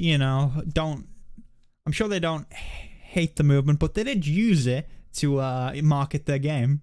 They did do that. It wasn't intentional, guys. Didn't mean to do that. Whoops. We'll fix it, guys. because they really, you know, drummed up a lot of outrage, which brought more attention to that game. It wasn't intentional though. They didn't mean it, guys. Very sorry. Yeah, they knew what they were doing. They probably thought, honestly, they probably thought we're already at rock bottom at the minute in public Any opinion. PR is good PR. We might as well use it as PR. Yeah, exactly. Yeah. So, yeah, and the whole we stand for equality and respect for all. Don't be peddling that out when you've been caught so many times. Yeah. Not respecting women. And it just feels. It's just the fact that they slimy. use the same excuse for not having this video in there, being like, well, due to time restraints, we couldn't get that in there. It'd be so hard to edit that in, guys. That would be very difficult. Couldn't do it. Have to hire someone, and it would take them a whole 20 minutes. And just think of how much money we'd have to spend in wages for like the 20 minutes. It would take them, 10 minutes to wait for that splash screen to load up on Sony Vegas so that they can clip it in there. And it's just, you know, guys, it's an event, guys. We can't cancel a digital event or push back a digital event in any way to get this in there. No. I mean, it's like the video is made. All you need to do is just put it at the start of the timeline and put a fade and then transition. render. Job done. It's just ridiculous. It's such a bad excuse, and it's so obvious that they're really doing it because they don't want it to make the games look bad. Which, some of the games do look bad anyway. They do. It was such a bad conference. Most of it bored the hell out of me. And the ones that did catch my attention looked really ugly. So should we talk about that? You know what? Let's go through. Should we go through down the list? We'll talk about the best one last. But okay. Yeah. So we had what did we have on there? We had Far Cry VR, Dive into Insanity. Oh boy, Vars is back, which is kind of cool, I guess. Yeah, I mean it's VR though, so I'm not that interested. I'll be honest. Yeah, same. I don't really even understand exactly how it works, really. See, I didn't watch any of this. You're gonna have to explain as we go, really, as much as you can, because I didn't watch the forward. Like it's mostly all in here, the recap. It's just like we had the Division 2 getting a new game mode. Cool, guys. Hang on. This Far Cry VR, it says it won't be available to play at home. It'll instead be playable at 0 latency locations. Yeah. So you've got to go somewhere to play it. Yeah. What is 0 latency? Is that like an arcade?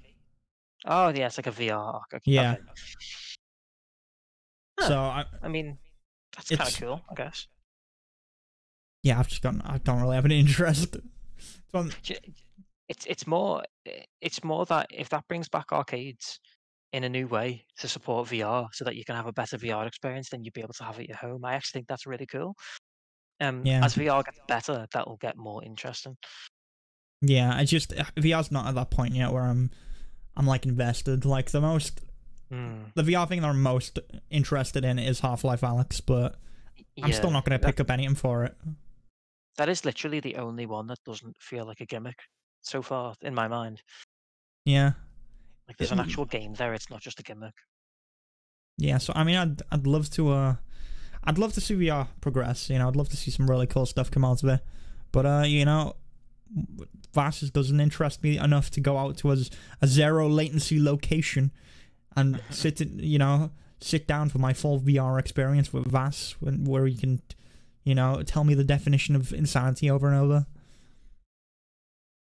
No, man. Throwback to VAS, though. He was a good villain. He was. That's what the Far Cry series is built on, just good villains. Yeah. None of them have topped VAS, though. No. And he didn't even do anything special, really. Like, on paper, he just sounds like a standard villain, but the way he was portrayed and the acting was just so good. So spot on. Yeah, it was very well done. It was good. But the Division 2, the Summit, new game mode. There's missions in there. I don't really care for the Division. Don't know anything about it. Not going to learn now, honestly. Don't really care. Yeah, and then we had Immortals Phoenix Rising. I mean, it was also called Gods and Monsters in the past, but now it is Immortals Phoenix Rising. because it's a good name. Yeah, all The week all I've mouthful. heard is people saying this is a very strange name. It was out in December. Um, yeah, I mean, I don't know much about this game, but it on paper it looks like it might be sort of my sort of thing. People are describing it as a kind of Zelda type game, but apparently the combat is It's more Devil May. sort of platinum slash DMC. Yeah, apparently that's what it's like. That sounds right up my alley because I love the Yeah. DMC games. Like, oh, I kind of feel like playing DMC 5 now. I'm not gonna lie. Oh, good See, game, I'm not solid big game. into those types of combat systems. So that might be a bit of a I know. I feel like might ruin it for me, but if you get into the second you start to get into it, like the Devil May Cry series, you're like I'm in. I want this crazy story with you just got this like metal blasting as you just murder demons. It's a good time. I mean, I've played a couple of them actually, but they never come across as anything like incredibly special to me. Well, that's just me. I think like it's just Which ones did you play? The first one and the fourth one. Okay, I mean Free's the one you should start at, honestly. If you can Well, pick that's the up a one Devil May everyone Cry. says is the best, isn't it? That's the thing. But I'm not going to bother now. I've played quite a few games of that style, and that they're okay. But like the combat system doesn't really do it for me. I get why people think they're so satisfying, but for me, it's just I don't know. They don't just doesn't do much for me. I played the fair bit of Bayonetta as well, but Bayonetta's a good game. That's a solid one. yeah, and like it's fun. It just doesn't click for me. You know, don't get that feeling. Don't get that like feeling. Oh, I get that. I get that feeling. Oh. Oh. But I'm like also invested in the Devil May Cry like story as well. I'm that deep in. I'm a big fan of Devil May Cry. Well, I didn't know anyone paid attention to the story, to be honest. Oh yeah, it's got some story in there. Like mostly 3, 4, and 5 are the only ones that really connect up. I mean, 1 has like stuff in there as well as like some of the best voice lines, such as "I was meant to be the one to fill your dark soul with light." That was a good line. Favorite line.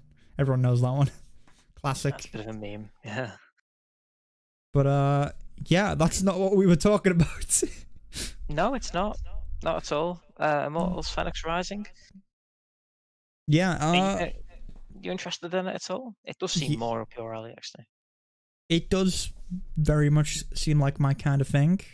I know Zolt was really interested in it. He like kept bringing it up, which is bizarre. I mean, I guess he was really into Zelda. Oh, well, I guess fair enough. Yeah. So is it going to have like a big open world focus as well, like Breath of the Wild does? Because I'm seeing a lot of comparisons to Breath of the Wild.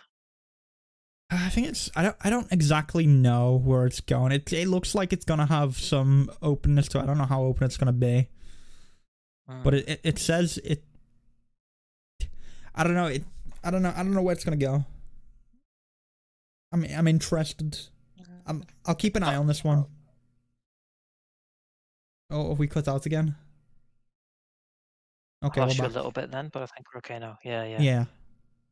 My concern is that it's an Ubisoft game, so ultimately I'm sure it'll be fine, but it's not going to be as good as the games it's trying to ape.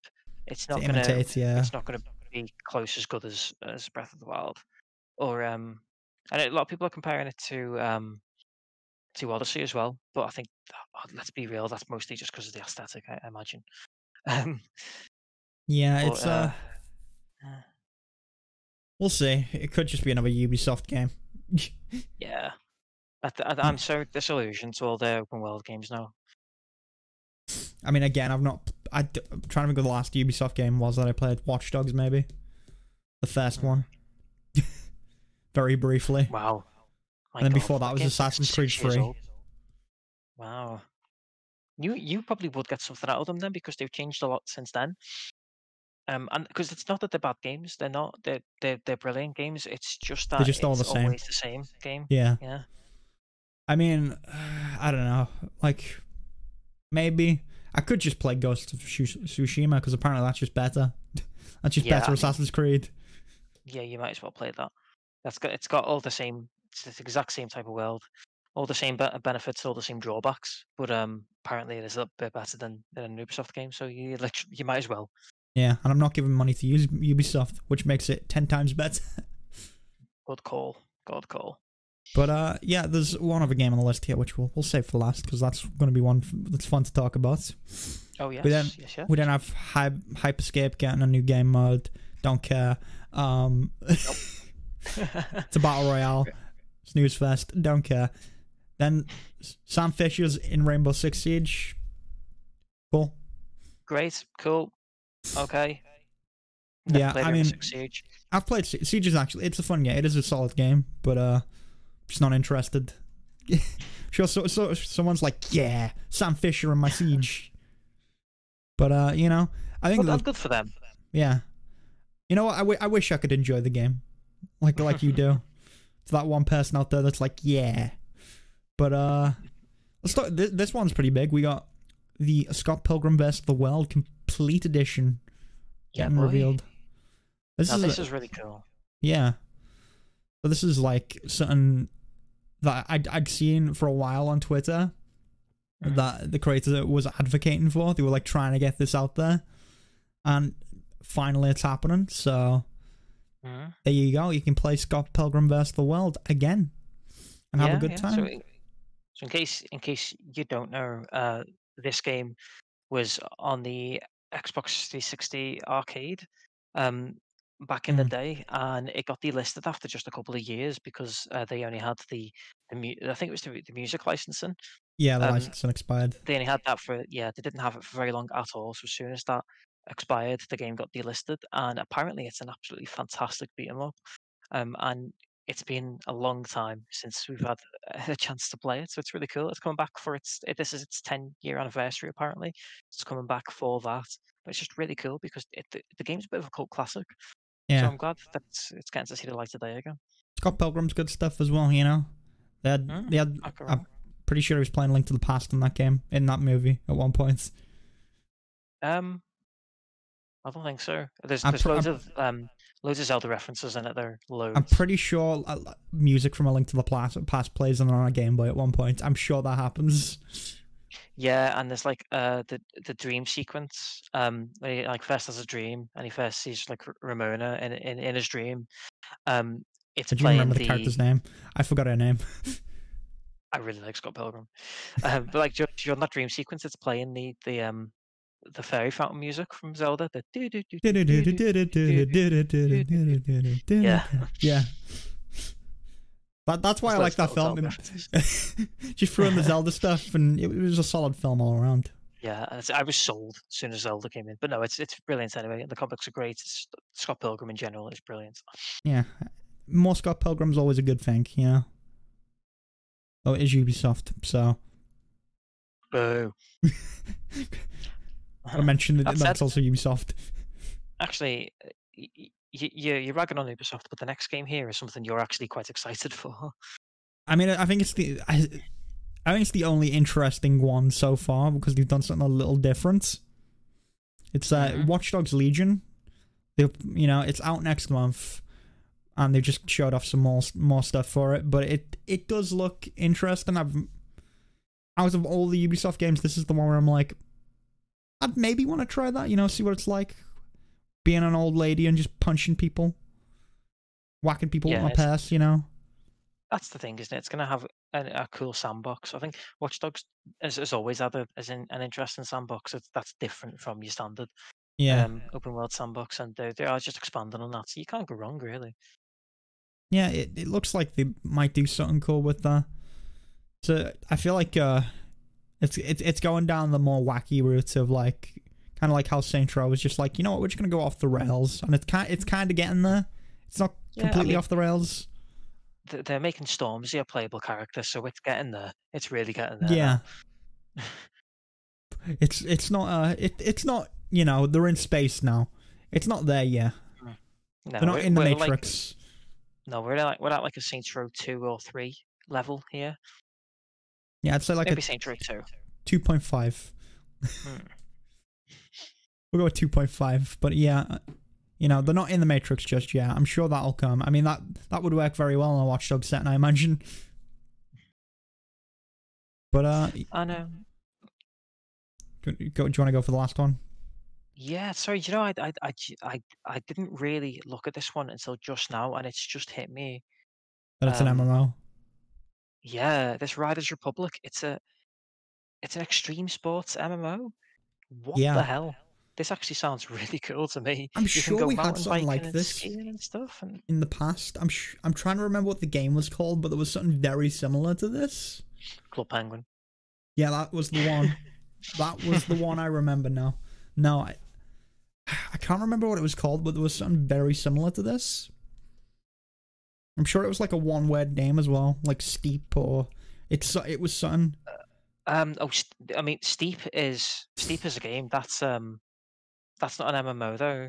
That was just a skiing game. I think it was like Okay. Yeah, I'm sure we had something that was kind of similar, but yeah. Steep I think was open world, but it wasn't an MMO. That was mm, actually made by Ubisoft as well, so maybe this is a sort of spiritual successor to it I to an think it might be. extent. Yeah. In fact, it's made by yes, you know what? It's made by the same company. It's made by the same part of I Ubisoft. didn't even realize it was the name. I just that was just something that popped into my head. Like it was subconsciously in the back of my mind, and I just pulled that out somehow. But Yeah, yeah, I mean, well done. I think that's what this is going to be like. But it's going to have some MMO elements. I don't think it's going to be. It's not going to be a full-on MMO. It's going to have. It's going to be one of those games where it's like this is an MMO, but you know it's partly an MMO. Yeah, it's gonna be an MMO in the sense that the crew is an MMO, isn't it? Yeah, it's gonna be more so like the Crow in that sense. But yeah, it's. I'm sure people will get some cheap laughs out of it, and maybe you'll have some hardcore extreme sports people being like, "This is so extreme." Extreme man. Totally It's a really cool tubular. concept though. It's like Yeah, it's interesting. it's unique. Give it that. Yeah, I mean, I have to agree there. But do you know what's not very unique?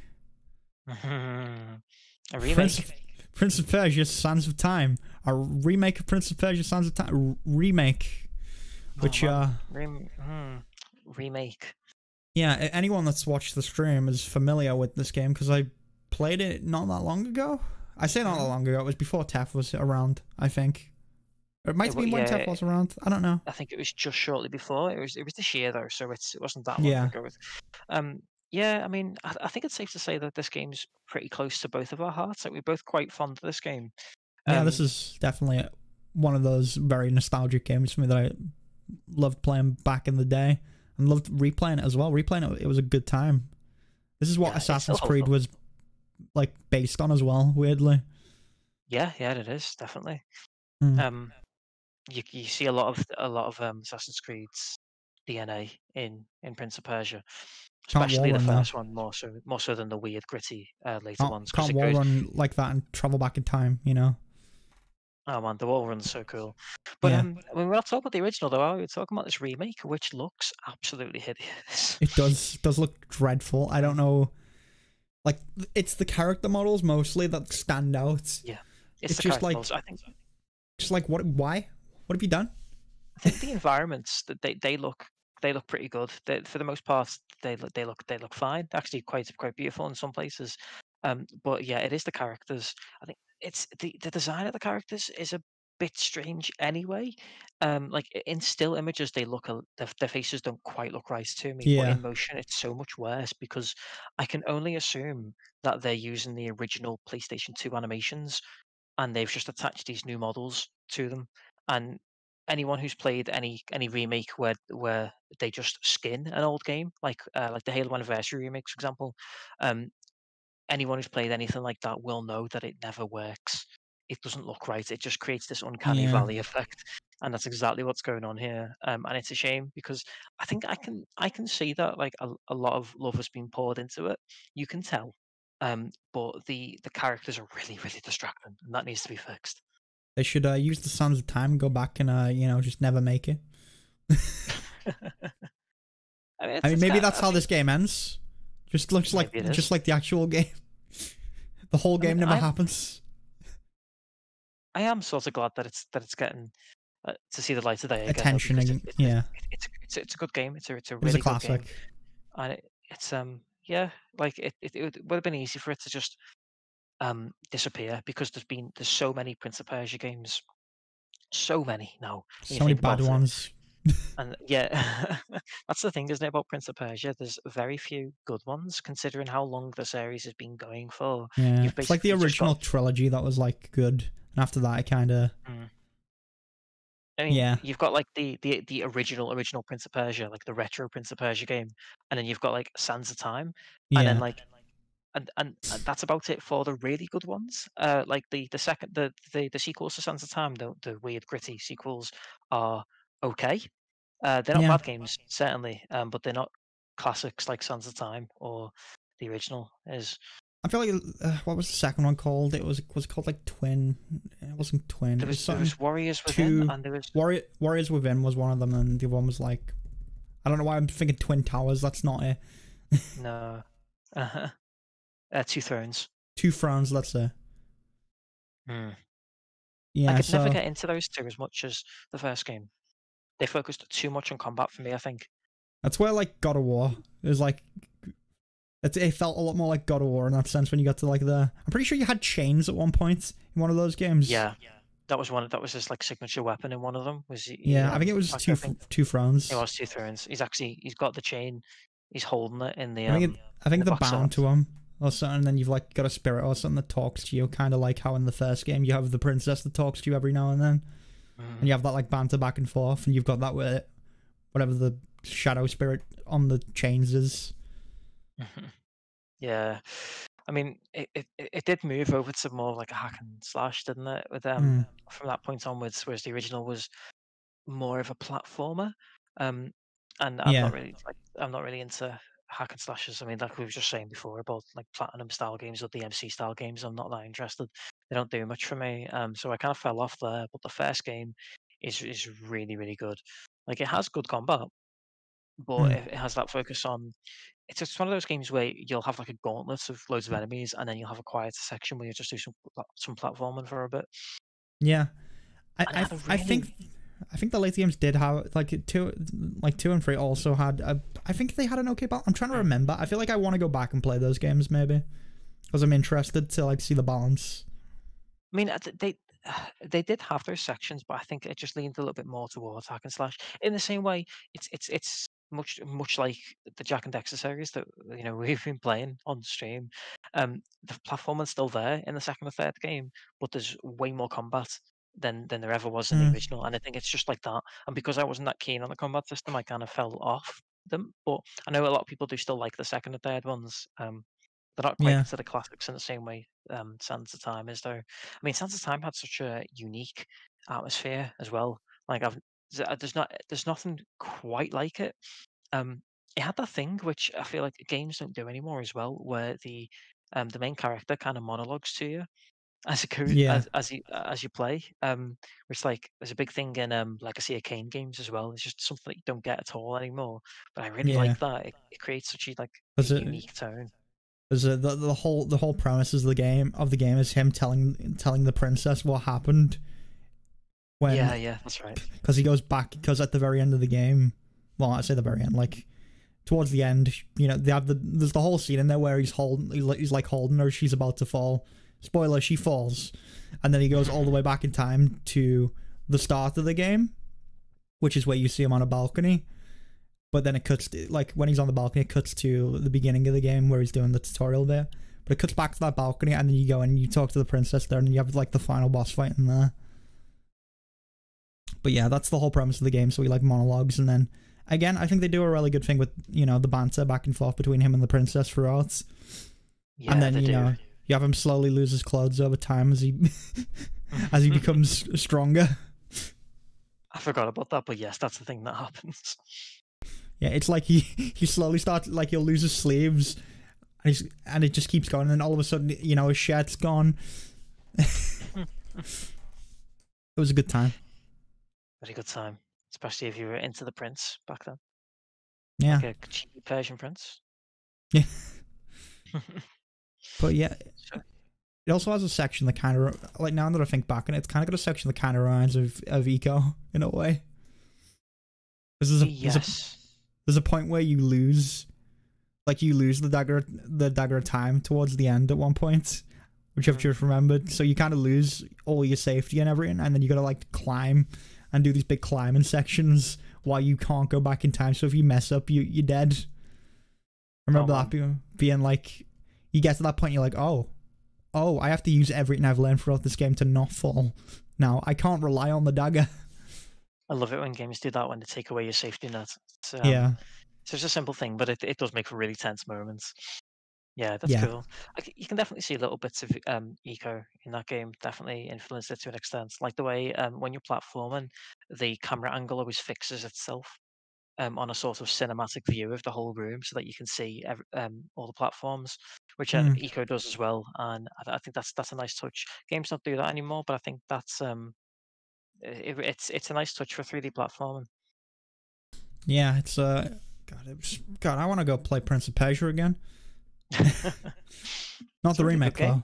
Don't get that remake though. Don't. No, don't give you might as money well for just that. play the old one. Like, at that point, you might as well just go back and play Sands of Time. Can you get it on Steam? I feel like you can. I don't know if you can get it on Steam. Yeah, you can. It's 80% okay, off right now. Oh, well, there you go. Go pick it up on Steam right now. Then you don't have to play the remake. Because it doesn't look like they've changed anything from the game. From the trailer, it all looked mechanically the same. It looked like it had the same locations as well. Nothing looked different. I suspect they've just skinned the game. I don't even think it's new code underneath. It just looks like one of those HD remasters, you know? It doesn't look like a remake of a game. Actually, no, that's not true, because in the trailer they showed mocap.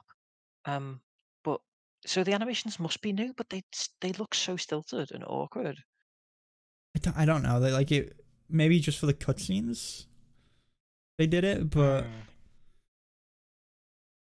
the VO sounded very similar as well. Like, it didn't sound too different.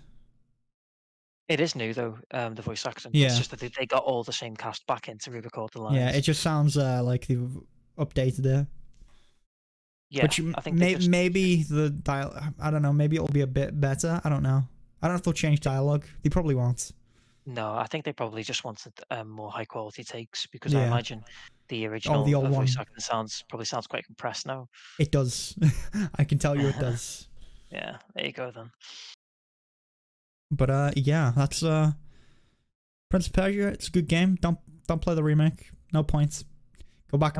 It's 80% off right now. If you want to go play it, feel free. There's even other ways of picking it up that I won't mention. But yeah, if you want to do that, that's the way you could do it. Just saying. But yeah, that's all we can really say on that, right? I think that's all we've got to say for the news this week. I think so. I think that was all. So yeah, we had some technical difficulties this week, but mostly worked itself out. Mostly. But yeah, Ubisoft's bad. There's my dig. And yeah, that's it for the show. So, Tef, where can the boys and girls find you? What do you do? Are you on the internet? No, I'm in the bin, where I belong. Oh, okay. I am on Twitter. I am Teffers because, as I say, Twitter every is week, the bin. Twitter is the bin. Twitter is the bin of the internet. Let's be real. But yeah, I'm on Twitter as Teffers. Come follow me. No one else bloody does. I post all my bless your cotton socks. You're like the only one who interacts with my posts. It's okay. I got you.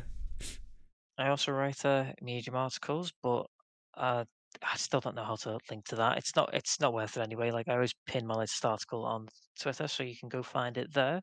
And I think it's still about New World at the moment, so I've not written anything else just yet, but got plenty of other things you can explore my Medium. I rant about all kinds of crap, mostly stuff that we rant about on this podcast. Honestly, I get a lot of ideas from this podcast.